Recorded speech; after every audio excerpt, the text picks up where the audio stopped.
I recently got the LEGO Lord of the Rings Rivendell set, and I did build it, but I thought it would be a fun challenge to see what else I can build besides the set with the pieces only from the set.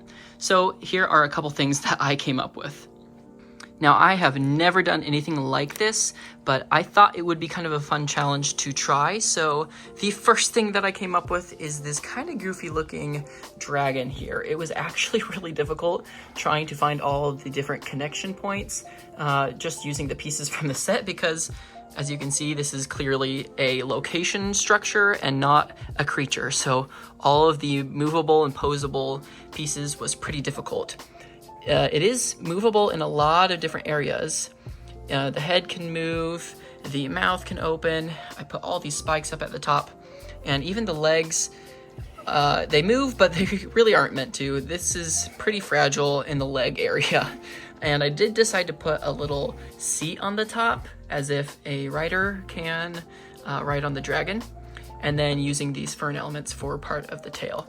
And then the wings were really difficult. They are attached very securely, but that was not originally the case. They do open here, although I don't know if that's a feature or just how it happens to be. But I'm pretty happy overall with the shaping, especially with the constraints and the colors that I had to use and the very specific parts that I was limited to. I am honestly pretty happy with how this came out, just knowing all of that went into this. And even the head, just getting some of this kind of more intricate shaping and detailing, using a lot of these pieces from the chairs that were there. So those chairs came in very handy here with the popsicle and the little hot dog piece.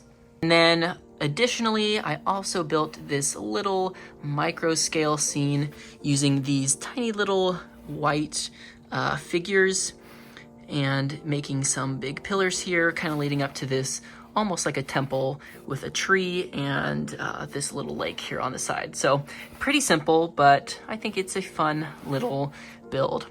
I've never really tried taking a set and trying to build something else with it, but this was a pretty fun challenge and a good way to get out of my comfort zone with trying different techniques with constraints. So I think this is something I will be trying again in the future, though maybe not with sets that are quite this big, as it was a little overwhelming with that many pieces. Let me know if this is something that you have done or if you would do in the future, but that's going to do it for this quick little video. Here's some more videos in the meantime for you to watch that YouTube thinks you might enjoy. Thanks for watching. I'll see you in the next one.